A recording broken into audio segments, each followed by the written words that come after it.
Shalom saudara-saudara yang dikasihi Tuhan. Kita percaya ya bahwa yang menuntun, menyertai setiap langkah kita, setiap kehidupan kita di dalam kehidupan yang kita jalani pada saat ini, itu adalah semua dari Tuhan, kehendak Tuhan. Untuk itu teman-teman, kita perlu mengetahui apa sih hubungan kita dengan Tuhan. Banyak teman-teman, di sini kita bisa mengetahuinya lewat perumpamaan berbagai Alkitab. Kita mengetahui bagaimana hubungan kita.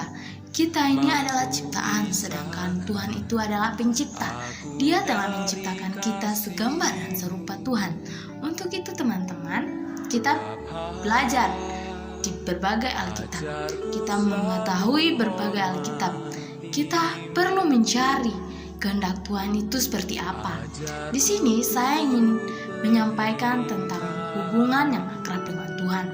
Di sini kita lihat bersama-sama di Yohanes 1 ayat 12. Di situ berbicara tentang hubungan bapa dengan anak. Di situ bagaimana bapa harus bertanggung jawab dengan anaknya. Dia harus mencukupkan kebutuhannya di dalam kehidupannya.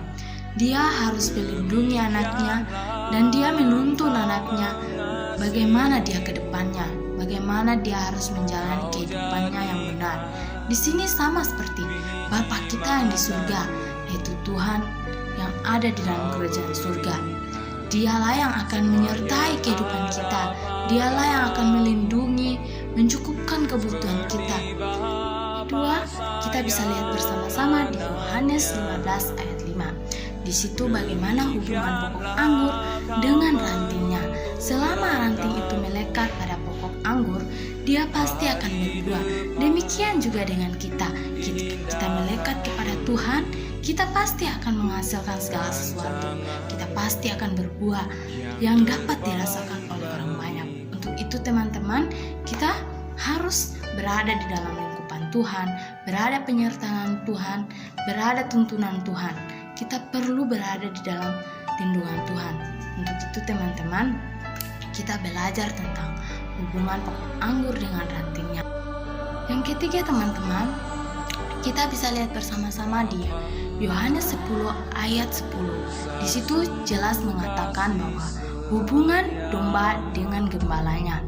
Di situ kita bisa melihat bersama-sama bahwa sang domba itu lemah.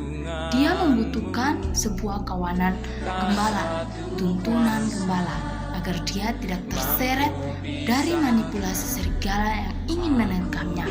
Ini sama seperti gambaran manusia. Kita butuh tuntunan Tuhan dan harus ada dalam persekutuan Tuhan. Kita harus memiliki tuntunan Tuhan agar kita dilindungi dari segala mara bahaya, dari segala rintangan, dari segala masalah yang ingin menimpa kita. Untuk itu kita harus meminta kehadiran Tuhan dalam kehidupan kita. Untuk itu teman-teman, sekian dari hubungan yang akrab kita dengan Tuhan.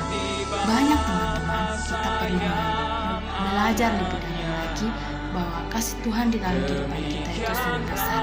Dia menunjukkan kasih-Nya di dalam berbagai Alkitab. Kita belajar lebih mendalam lagi. Untuk itu teman-teman, sekian dari saya, kiranya bisa memberkati teman-teman semua. God bless you. Semua yang ada